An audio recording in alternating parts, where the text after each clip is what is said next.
Welcome into America's Retirement Headquarters, home of the Retirement Guys Formula and America's Medicare Associates. Securities offered through Peak Brokerage Services, LLC. Advisory services offered through the Retirement Guys Formula, registered investment advisor. America's Retirement Headquarters, America's Medicare Associates, and the Retirement Guys Formula are separate and independent entities from Peak Brokerage Services, LLC.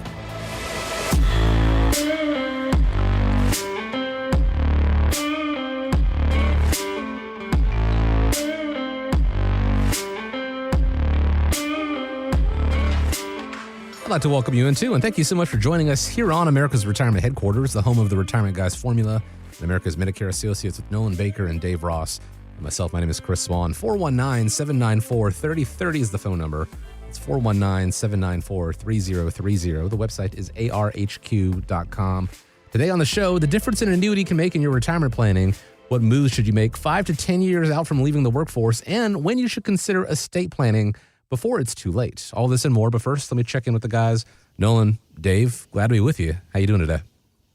Doing fantastic. You know, it's kind of the last couple of weeks before Andrew graduates from BGSU, so excited about that. And then Carter over at Anthony Wayne, just kind of finishing up his junior year, so good times. Great times, you know, to be a parent. And, you know, the school year is getting ready to wind down. A lot of people planning on vacations, something that we've mentioned many times here on the show. So many people spend more time planning vacations than they do actually planning their retirement, which should be considerably longer and full of maybe perhaps a little other vacations within that. So something to think about as you're listening to this week's show, and want to go ahead and start with this because we've done plenty of stories about how much we need to retire. Studies started at $1 million. The latest number, according to Schwab, is $1.8 million. But when we talk about it here, the answer always comes back, you know, it's going to be different for everyone. But get this, there was a new article in the Motley Fool that said when they asked people how much they thought they need, they said $1.8 million. So those kind of lining up there. But I have to wonder, are people who meet with you guys affected by these stories? And do they think that they actually need a lot more to retire than they probably do? Well, you know, when you hear $1.8 million, it probably seems intimidating. And if you think about it, you know, what will the average worker need in retirement time? It is like what you said. It's kind of different for everybody. It really comes down to your own individual situation. I don't know. I've done hundreds of retirement plans for folks over the years, and you know, 1.8 million in Northwest Ohio seems a little bit high. Nothing to say that that's wrong with that number, but you know, when you look at it, I think what you know, the average worker needs to look at is how much do they need in reliable income sources. So when you look at that, you look at like Social Security, you can look at pensions, you can look at other, you know, sources of reliable income. And, you know, that's kind of going to be what your base number is. One of the things that's kind of neat is at our office, we've created this independent income system calculator, and it can do the reverse math on it. So when you're looking at your situation, we can help you determine what is that number, because everybody does want to know what their number is. When you meet with clients, Dave, you know, what are you telling people as far as, you know, what do you need in retirement time? I try to stay away from discussing numbers like 1 million, 1.8 million. But what I try to do is give them a judgment-free snapshot of what kind of income they can count on or hope for in retirement without overreaching on the risk side of things. So it's more of a situation where we're trying to give them a number and then see how they react to that number to see if we've got some common ground moving forward on developing a plan. Well, I think what you talk about, common ground is important. So, you know, when people come into our office, they have to have somewhat of a realistic expectation as far as what their thought process is.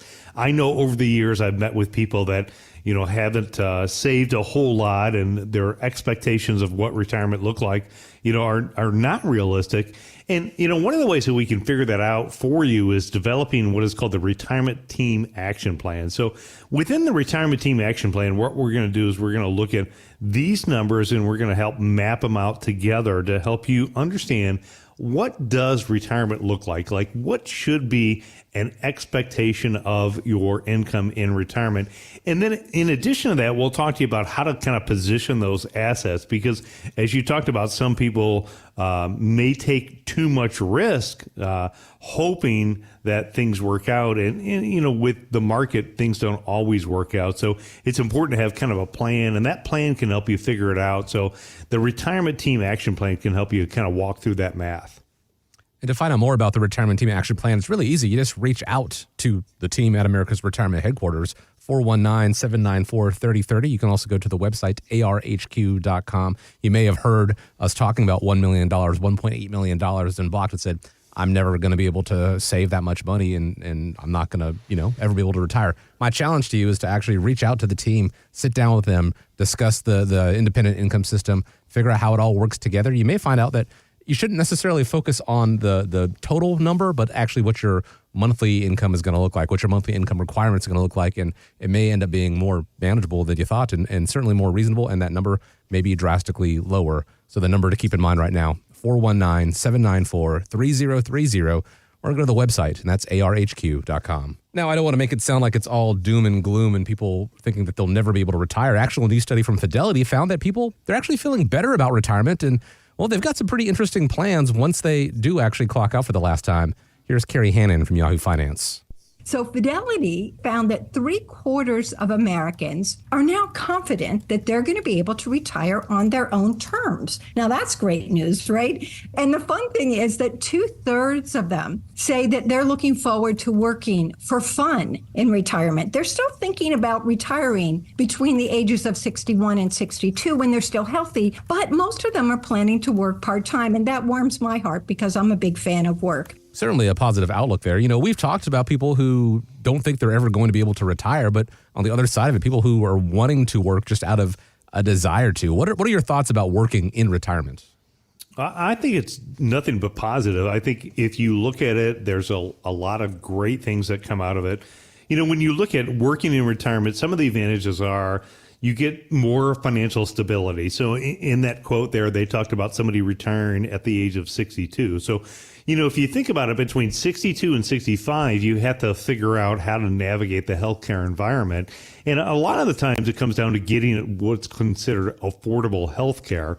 And for most retirees, they have to go on to the healthcare.gov website.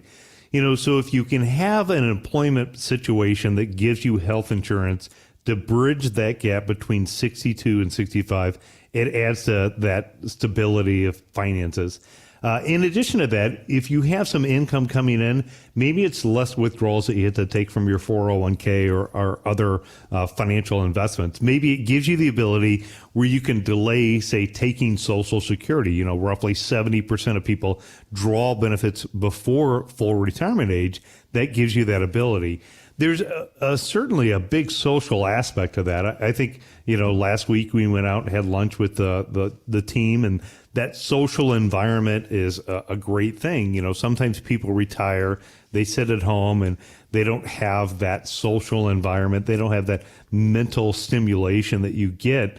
And there's a lot to be said about that. Now, the other nice thing, I think, is if you look at it, there's a way to kind of cruise into retirement, right? It doesn't mean that one day you just have to stop working. A lot of employers will allow you to work, a couple days a week, allow you to do consulting work, allow you to kind of gradually move into that retirement time. So you kind of get flexibility. And, I think there's so much talent that our older generation has that I would think that a lot of them get some satisfaction from, giving back and, maybe teaching that next generation or, giving an impact on what they're going to leave for their legacy as well.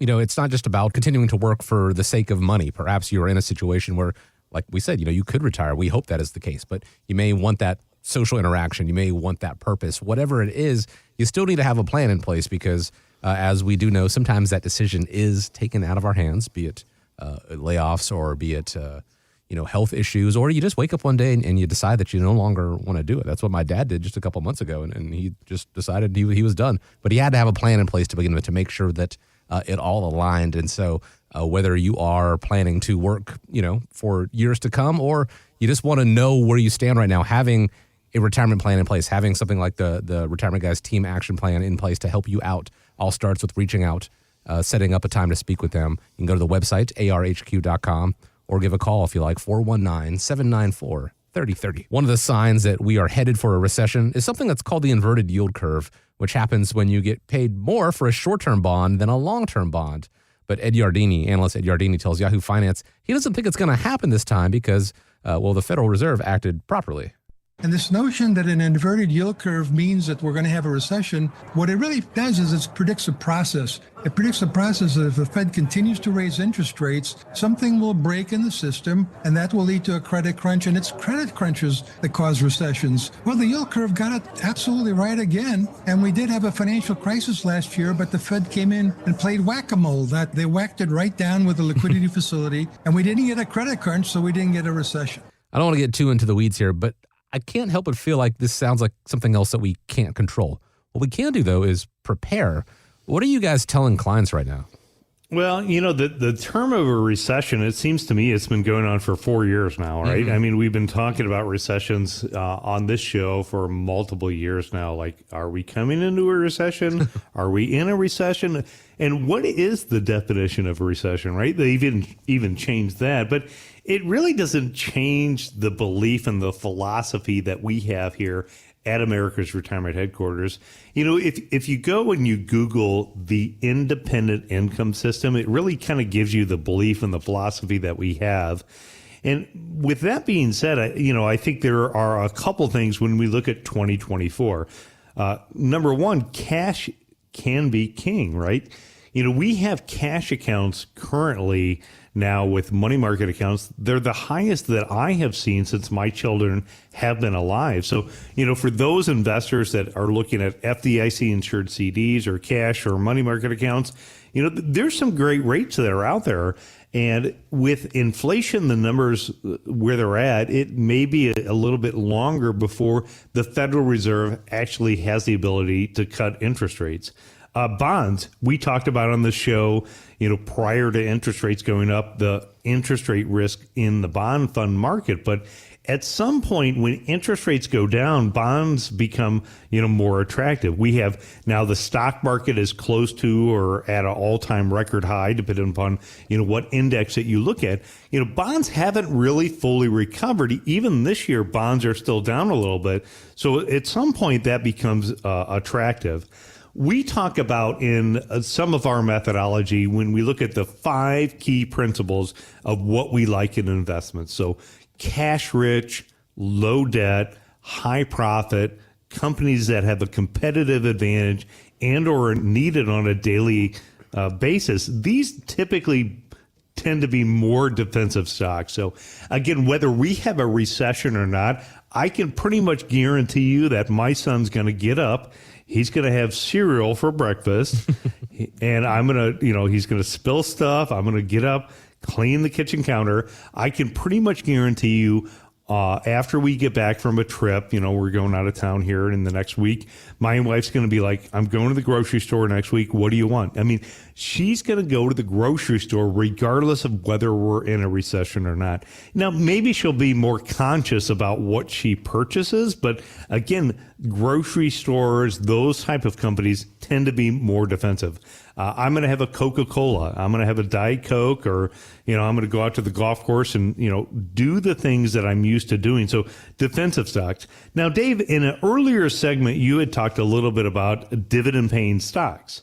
That's another area that's great. So if you have a basket of investments of companies that pay dividends, and if you're blessed enough to be able to just live off of those dividend paying stocks, the daily price of what that stock is becomes less relevant if you can just live off of those dividend checks that come into the portfolio. And then in addition to that, what you have to be careful about is, I would say you got to be careful about major changes. So one of the worst things that I think I could ever hear an investor say is, this time it's different. And it could be about the election. It could be about a recession. It could be about a war. It could be about whatever the case happens to be. But sometimes you hear people say, well, this time it's different. And so what they want to do is they want to take their portfolio and completely shift and change the way they're allocated. Now, that could mean taking all of the money out of those quality stocks that they identified. That could mean putting all of their money into precious metals. And I'm not saying there's anything wrong. Gold and precious metals have historically been an area that is something that maybe you would invest in before a recession. But those type of things or alternative investments doesn't change the overall game plan. So this is probably a common question that you have clients that are asking you about as well, as far as investing in a recession. And what I would say is, again, this time it's not different. This time it's going to be the same as it's been in the past. Use history as a guideline to make a smart decision going forward, and that'll be the best thing to help you with making your informed investment decision. The one thing that may be different this time is that you're closer to retirement, perhaps even getting ready to retire. And so a market downturn, a recession, if and when it does happen, could be devastating if you don't have a proper plan in place. The good news is there's still time to put that plan together, but you got to pick up the phone, take that first step, reach out to the team at America's Retirement Headquarters, 419-794-3030, or the website, always available day and night at arhq.com. It's not just the end of the school year season. Baseball season is in full swing, and this year it's had a bit of a uniform problem just months after the last uniform problem. Fans are saying they don't look good, and players are complaining they hold too much sweat. And then there's what happened to base runner Riley Green from the Tigers, whose pants shredded when he slid into home. It almost seems that the uniforms, well, they weren't properly tested. Now, you guys don't slide into home plate at America's Retirement Headquarters, but you do run stress tests with your clients that can help predict how long their money will last in retirement. What are they, and how accurate are they? Well, it's definitely a mud hen season here in Northwest Ohio, and it's a fantastic time to go out there and have a good time. Mm-hmm. And they've got great uniforms, I think. I didn't realize there was some change. I know in a couple of weeks, Andrew, my oldest son, is graduating from BGSU, and one of the things that we're doing is bringing him aboard is I'm going to take him out to down to New York City. We're going to go to Manhattan, going to watch a Yankees game, so probably get a jersey out there. When you're looking at stress tests and stress testing, in this example, uniforms or retirement, the nice thing is if we look at technology today, technology has come astronomically further ahead to be able to help people predict what their stress test looks like when you're looking at their finances. I mean, if I go back into my younger years, I've been in the business a little over 30 years, it would be common for me to ask a client, are you conservative, moderate, or aggressive? And I would say probably 80% of the time people would say, well, I'm a moderate risk level investor. But the reality is it's not until something bad happens that we determine that their definition of moderate is different from our definition. And that's an area where if you look at the technology today and how accurate portfolio stress tests are, some of the software that we have in developing what's called a client investment policy statement, number one, it'll give you your risk number. So we can measure risk in terms of 0 to 100. So 0 would be things like FDIC insured cash accounts. 100 would be my son's cryptocurrency. And by doing so, it allows an investor to take and evaluate what their risk number is.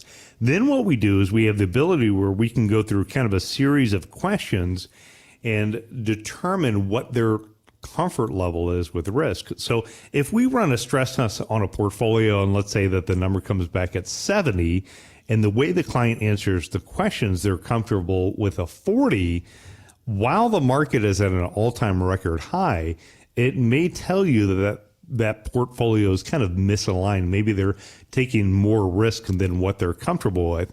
And if and when the market goes down, that's the type of investor that I would say has been my experience that will make a shift overall in the portfolio.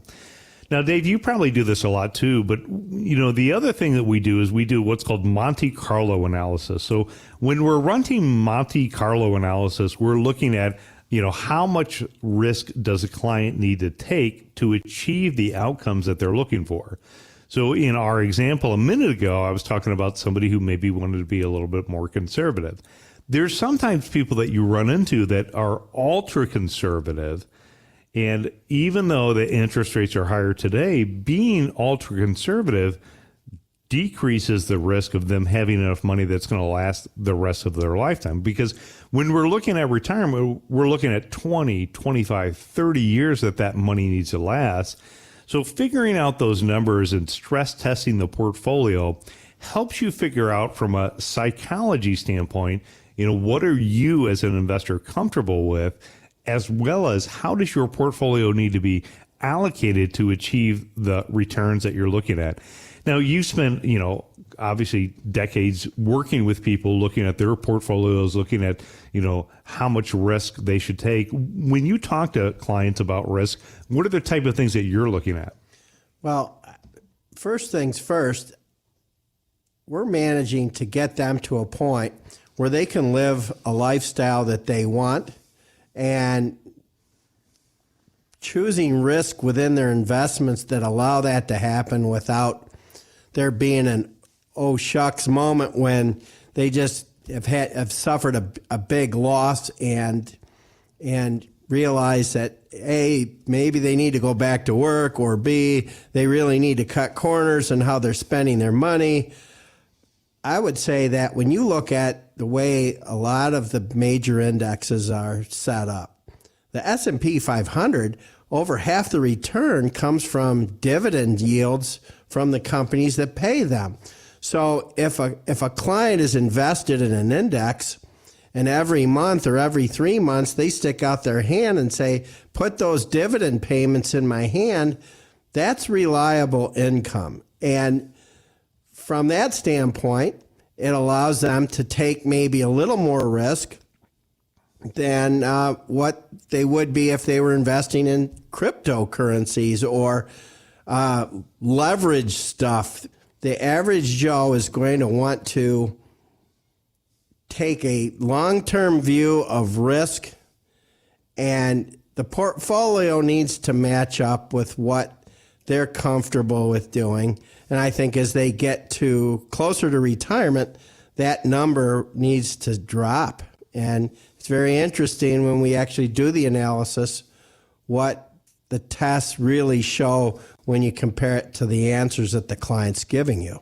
Yeah, I think very true. And I think a lot of that comes down to what's called methodology. So I'll ask clients, what is your current investment approach? And, a lot of people that we meet with will say, well, that's what my financial team does, or that's what my 401k does, or they don't really understand the methodology and the philosophy. But, when you look at the stress test of a portfolio, we all understand that the markets will go up, the markets will go down. Those average investors that consistently lose time and time again are because of the fact that they haven't kind of walked through that overall process. But when you look at the methodology, when you look at the philosophy of investing, it's pretty easy, right? Buy low, sell high. Mm-hmm. And if you look at your investments and you understand what you own, if you've done the research and or you work with a team who's done the research, and you understand the investments that are in your portfolio, then when the markets go down, the question doesn't become panic, I got to get out before it goes to zero. It becomes, how do I buy more of that? Because that's exactly what I want to do. And that's how you really become a successful investor. In fact, again, while the market is at record highs, now is the time to make sure that your portfolio lines up with who you are as an investor. And more specifically, if you look at your investments and you're like, I don't understand the methodology of how these investments were picked. I don't understand what the investment process is. I don't understand the things that are going to happen if and when the stock market has a downturn, like what your exit strategy is.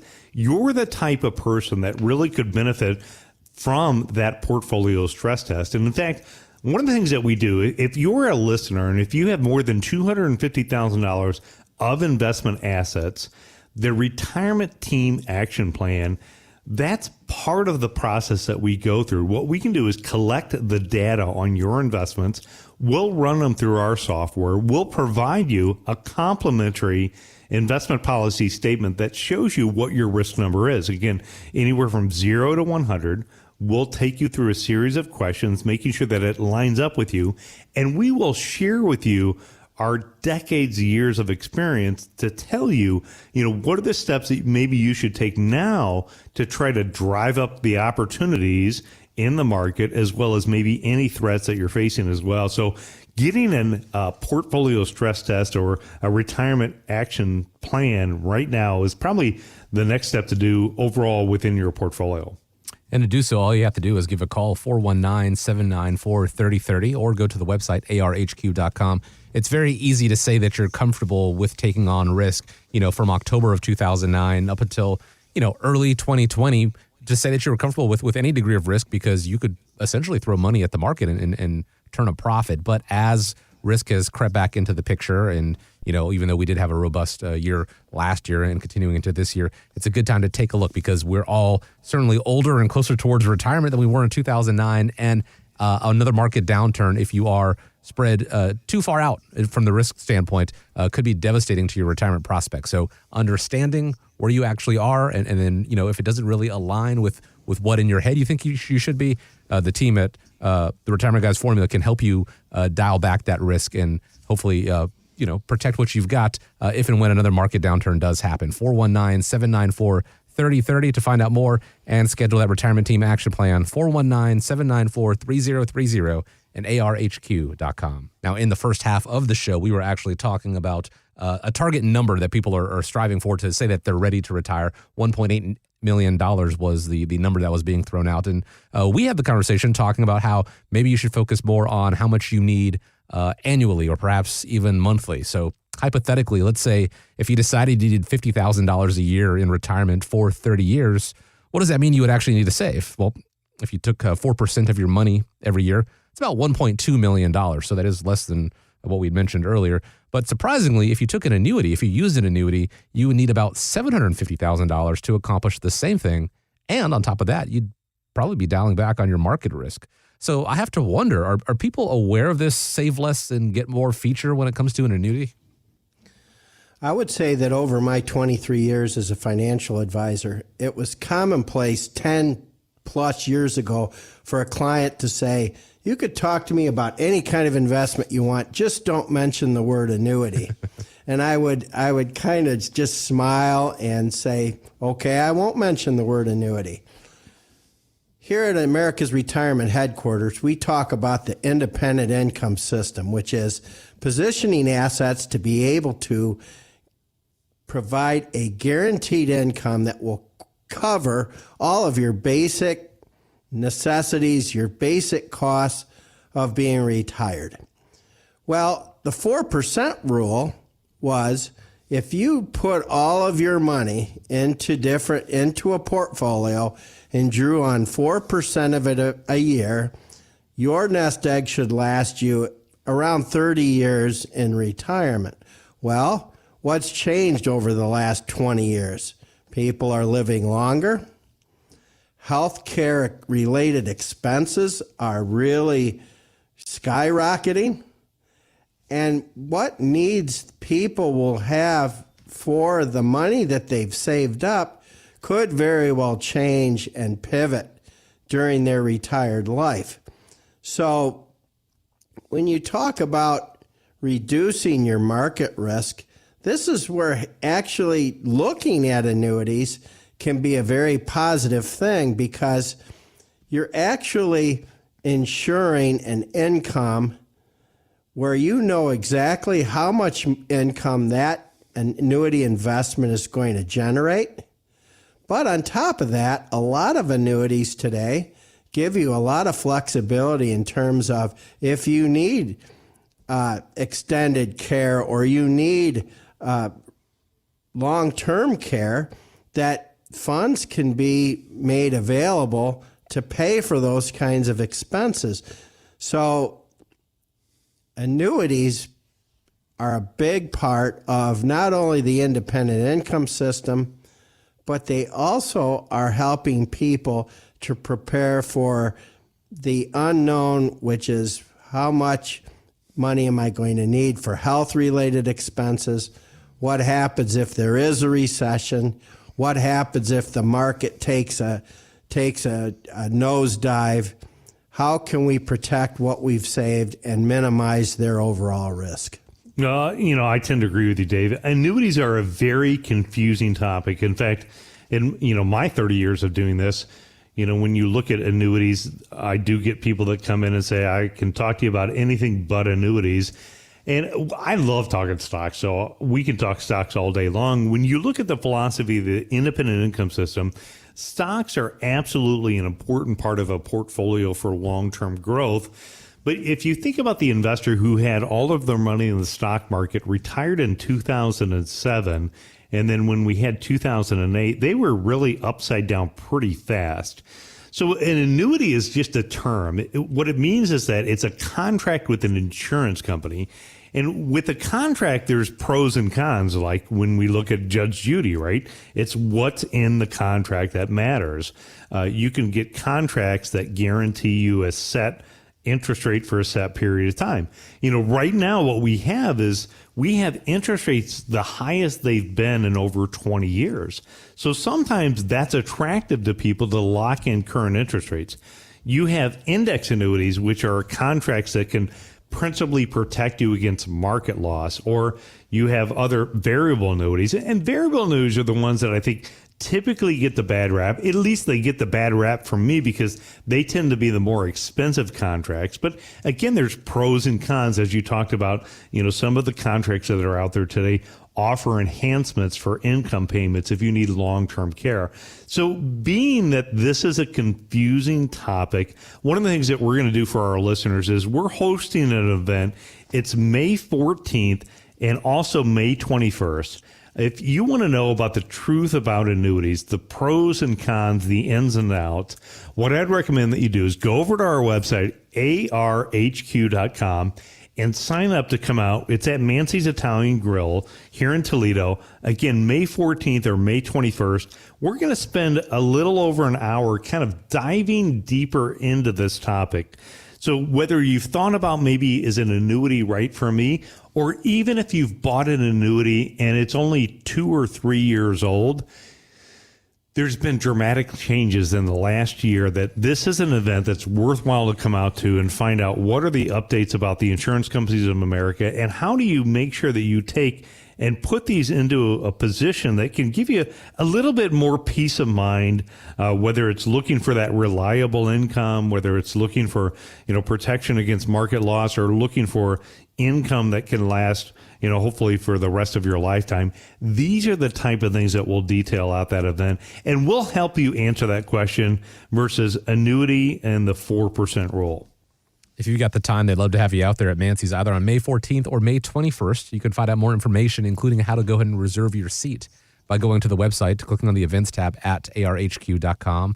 If for some reason you can't make it out there, or you want to just go ahead and jump to the head of the line and sit down with the team right away and start having this discussion with them in person, same website, arhq.com, or you can give a call and schedule that time as well, 419-794-3030. Have you ever looked up at the moon and wondered what time it is up there? It's kind of strange, but that question might actually be answered soon as a team of American astronauts prepares to return to the lunar surface for the first time in 50 years, by the way. NASA has been asked to draw up time zones on the moon. They're calling it Coordinated Lunar Time, or LTC for short. Now, while it's doubtful that any of our listeners are going to be setting foot on the moon in their retirement, there is another LTC they should plan for, and that is long-term care. Guys, how do you help factor in the cost of long-term care when it comes to building a retirement plan?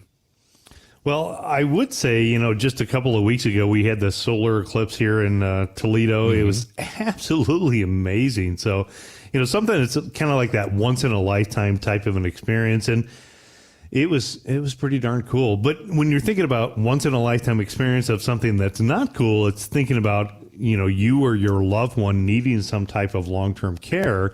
And when we look at it, the stats that are out there today are pretty terrible. So when you're thinking about how to plan for long-term care and retirement, it is definitely an area that as a financial coach, looking at retirement, it's things that we look at. One of the options is to be self-funded through your investments. You could ultimately sell off some of your personal assets.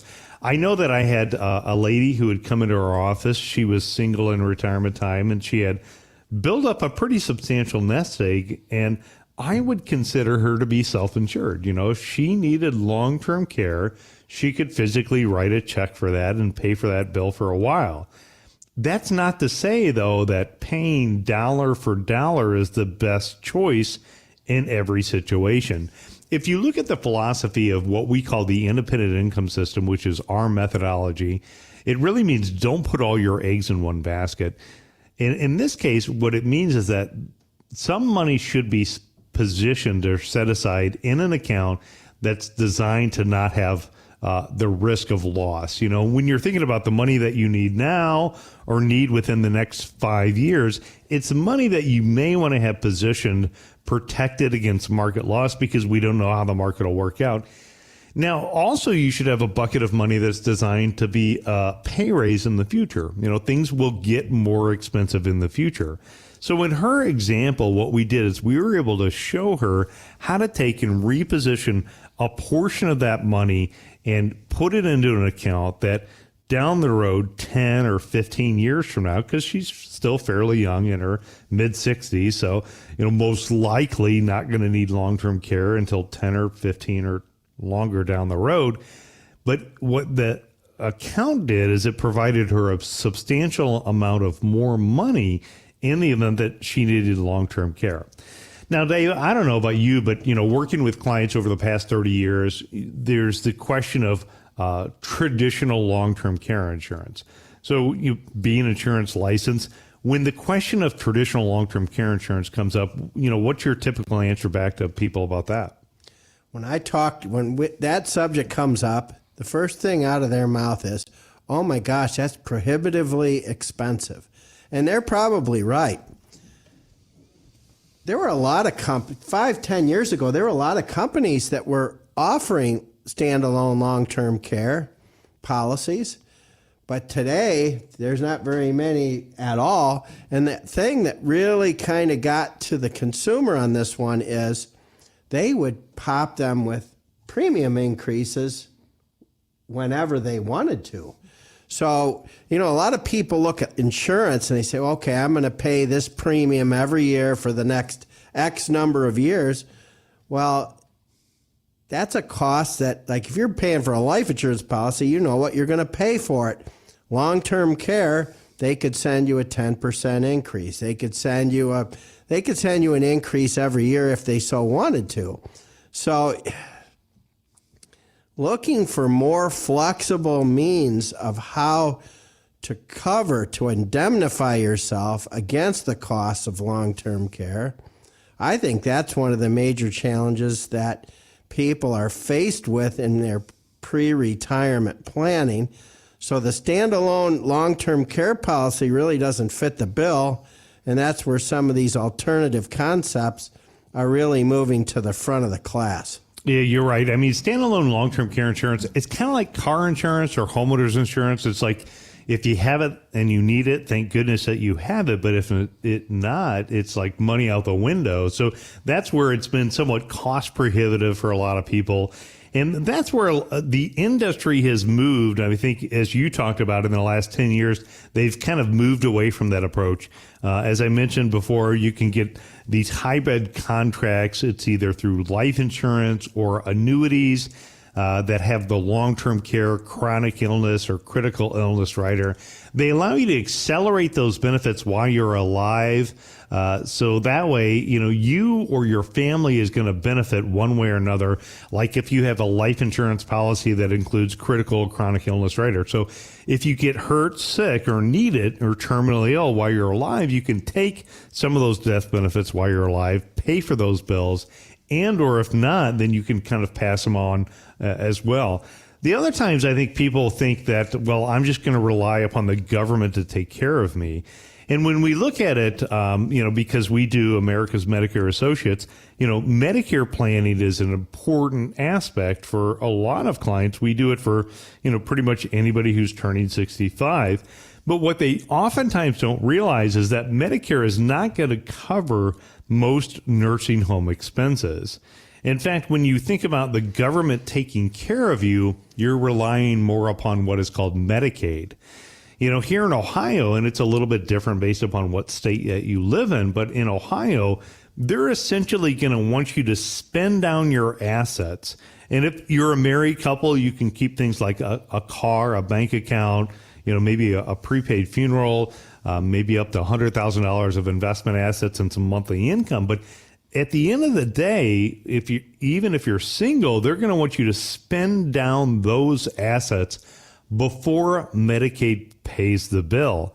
And if your thought process is, well, I'll just give my money away to my kids, Medicaid has a recovery system where they're going to look at what you've done with your money and determine, what they can do in their recovery system.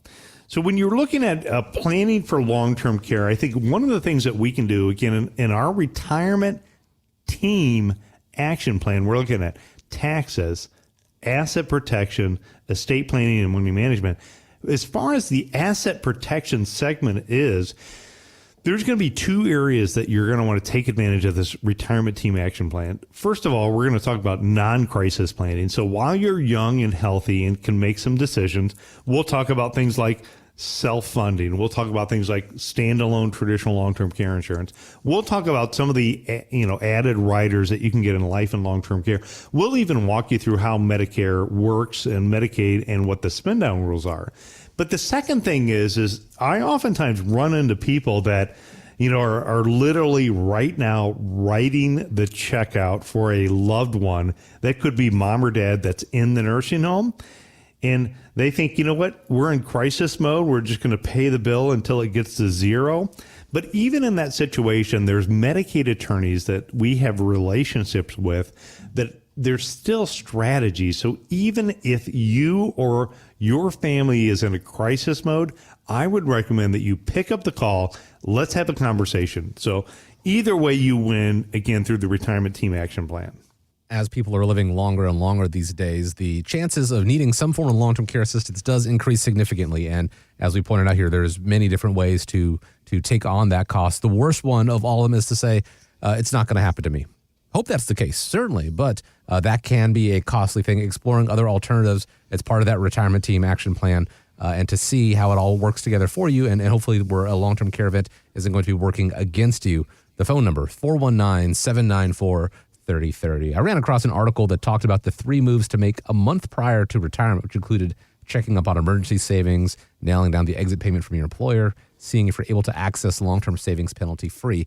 But I venture to say there are listeners and viewers out there who are more than a month away from retirement, perhaps a couple years, 5 years, 10 years. So what would that checklist look like to knock out 5 to 10 years prior to retirement? Well, I would say that it is common that people will walk in our office and say, Nolan, I retired a month ago. Here, what do I do? Or I retired last year. Now what? And that's fine. I mean, we can figure that out. But I absolutely love this question. So when we look at it, I think, what I'm thinking about is there's a 5-year retirement checklist. So if you're within 5 or 10 years of retirement time, this segment is really for you because there's so many amazing things that working with a financial professional you can do to get retirement ready. First and foremost, you want to do that financial review. Create that financial inventory. You, within the financial inventory, want to run the retirement action team plan. And within that, what we're going to do is we're going to look at what is the probability of success of your retirement. If we look at it, we're going to run thousands of different scenarios. We're going to look at things like, well, what if the market crashes now? What if the market crashes right at retirement time? What if taxes go up? What if, a health insurance cost goes up? What if Social Security fails on their promise to provide you income? And by going through all those things, within 5 years of retirement, it's going to allow you to start making much more intelligent, educated decisions about how to position your assets to get not only to retirement, but through the retirement years that you have coming on. Debt management, I think it's a good idea. If I look at my hundreds of clients and hundreds of families that we've helped retire, overall, I would say a general consensus of those retirees is that they're debt free. So if you still have a mortgage on your house, what is the strategy to pay it off? it may not make the most sense to pay it off in one lump sum. Right at retirement time, it could impact things like your health insurance cost. It could put you in another tax bracket. But if you're doing it for 5 years ahead of time, it allows you to begin to kind of slice and dice how to get that paid off. You know, Scott and I talk a lot of the times about people who are transitioning into retirement, and there's many people that want to retire before the age of 65. So if you retire before the age of 65, in most situations, you're going to go under the Affordable Health Care Act. Well, the Affordable Health Care Act is an income, not an asset test. And so when you look at it, the natural thought process is, hey, when I retire, I'm going to kick on Social Security and I'm going to draw money out of my 401k or IRA. Well, if you're before 65, that type of income is 100% countable towards what your healthcare cost is. So when you think about healthcare as unaffordable, it's oftentimes because of these situations that people haven't thought about it before. But if you have time on your side, when we're working on your developing your healthcare plan, what we can do is start coaching you and mentoring you about how to position assets into non-countable categories. That could be non-retirement accounts. That could be Roth IRAs. That could be pulling money, possibly, potentially tax-free out of life insurance. Those are the areas that can help keep your health insurance costs lower.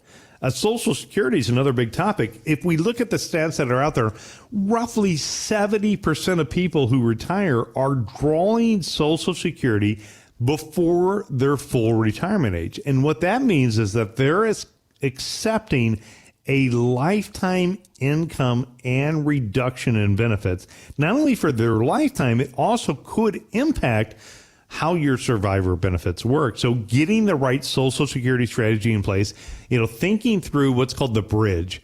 And the bridge is sometimes it's better off to pull money from 401ks or IRAs and delay Social Security later, but you have to build that bridge. And so if you come in and you see us 5 or 10 years before, we can talk about building the bridge.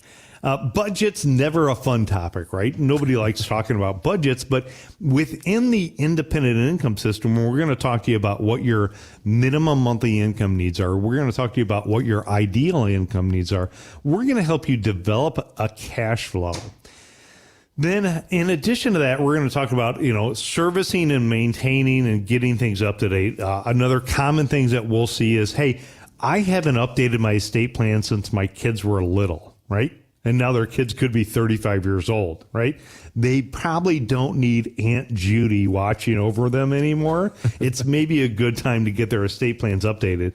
In addition to that, I would say if you look at our ultimate estate planning checklist, I'm telling you, 9 out of 10 times, people have it wrong when it comes to properly named beneficiaries. What goes in the trust? Was it actually put in the trust? How was it structured? We're going to talk about that transition phase, right? Because retirement, in my opinion, you only get one shot at getting this right. And you didn't work all these years to, end up working somewhere else later in life. So when you're thinking about it, it's how to kind of put it all together. Now, there's another guy that's waiting for you to retire, and that is your least favorite family member, Uncle Sam, right?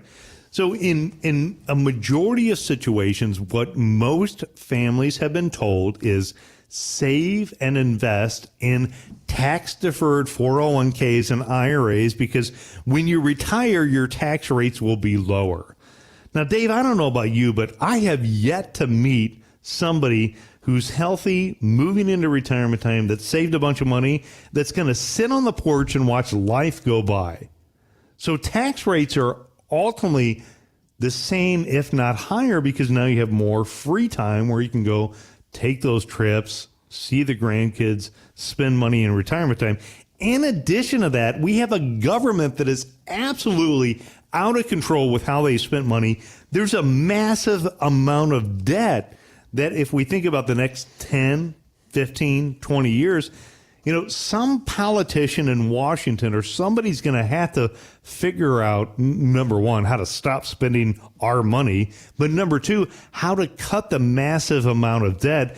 And the reality of that is higher taxes could be possible. So if we say higher taxes could be possible, then the question becomes, okay, who's going to pay more in taxes? If we think about it, somebody's house or their retirement account is either their biggest or their second biggest asset that they own.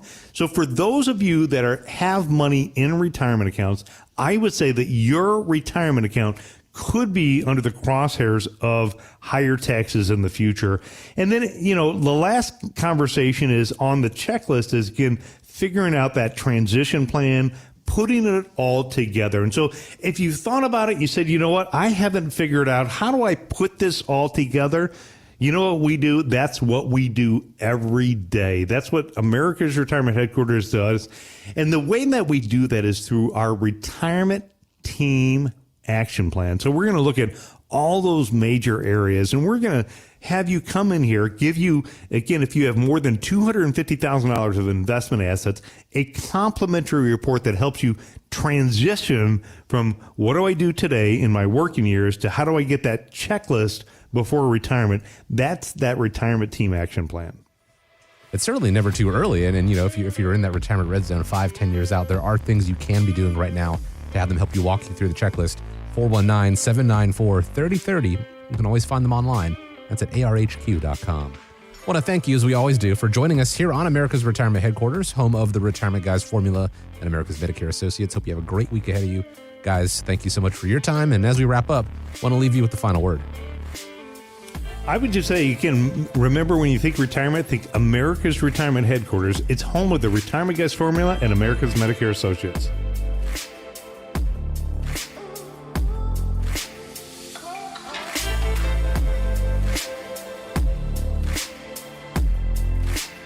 America's Retirement Headquarters is located at 1700 Woodlands Drive in Maumee, Ohio. You can reach them by calling 419-794-3030 or online at americasretirementheadquarters.com. Exposure to ideas and financial vehicles discussed should not be considered investment advice or recommendation to buy or sell any financial vehicle. Investments can fluctuate and when redeemed may be worth more or less than when originally invested. Nolan Baker is not affiliated with nor endorsed by the Social Security Administration or any other government agency and does not provide legal or tax advice. Please consult with your attorney, accountant, and or tax advisor for advice concerning your particular circumstance. Annuity guarantees rely solely on the financial strength and claims paying ability of the issuing insurance company. By contacting us, you may be provided with information about insurance and annuity products offered through Nolan Baker, Ohio Insurance License Number 27787.